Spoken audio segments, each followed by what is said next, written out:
In the next 5 minutes, we'll cover the basics of pagination and how it applies to web APIs. So what is pagination? Simply put, it's a method for handling large data sets in responses. And there's 3 reasons that the developers of client applications will care about this. First, because they're trying to conserve resources, things like bandwidth or data usage or memory. Second, it's because they're trying to improve the response time for API requests. Or third, it's because they're simply trying to improve the human and end user experience that they're providing. Pagination is very prevalent on the browser-based internet, and there are examples all over the place. But let's use an example of our own to really illustrate how pagination works. Imagine we're building a website that shows all of the available books in a library. A simple version of that site might list all of the books in a big list. The downside of this approach is that the user needs to wait for the response to complete. And when it does, he has a large amount of data to parse. It's much more common for sites to provide this type of data in chunks or pages. Pages are much more manageable, both from a technology and from a human interaction perspective. In addition to the data itself, the user will receive a set of links to other pages within the dataset that help him navigate around. We can apply all of these same concepts to the web API world. So if you're comfortable with pagination in the browser, it won't be difficult to apply these concepts to your API design. We start by deciding how we will partition the response data that your API generates. The simplest approach you can take is for the API to have a predetermined page size and partitioning scheme. This is the API equivalent of having a website in which the server determines the number of items per page. In terms of API design, this means that client applications simply send in a page number with their API requests and receive the appropriate page of data back. But what's the right size of data to select per page?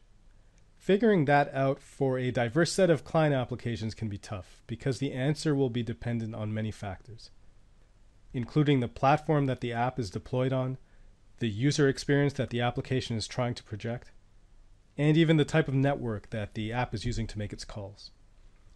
In order to provide additional flexibility to API consumers, it's a good idea to let them specify the length of the page, rather than having the server dictate it. In browser terms, it's like having a drop-down box that lets users select how many items should appear on a page. And for an API, it means providing a page length parameter in addition to just the page being selected. It's a nice and simple way to implement pagination for your API, but does have the limitation that the pages will be chopped up in much the same way. If you want to give your consuming applications additional control over partitioning, you can use an offset scheme. An offset scheme allows the application to indicate the starting item and the number of items it wants to receive in the result. Offset schemes also have the added benefit of being a bit more resistant to changing datasets, provided that the app knows the starting point of the next page it wants to retrieve. In addition to just the size of the pages, you can provide additional customization features. For example, some APIs support a sorting property, and that lets apps determine how data will be sorted before it's chopped up into pages. You can go further with this customization idea by providing things like different scales or schemes for splitting up the data. For example, you might provide paginated data that's partitioned by date range. All of this customization is good.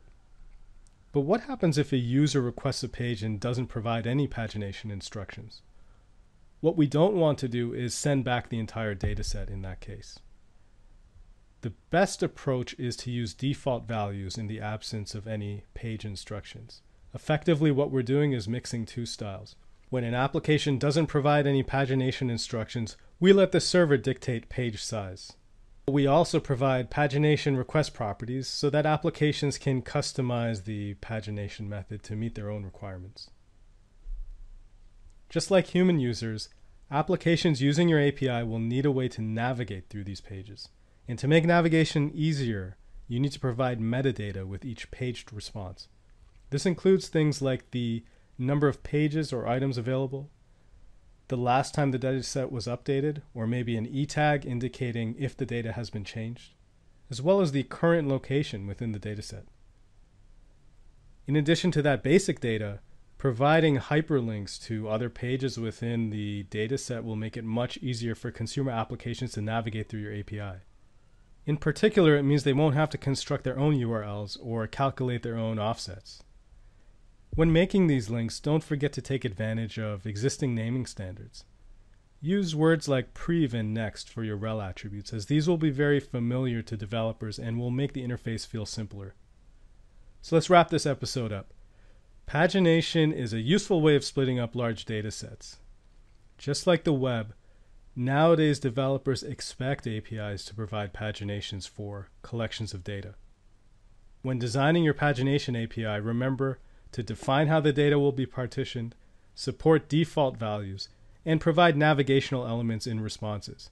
Do those things and you'll keep developers happy with a well-designed paginated API.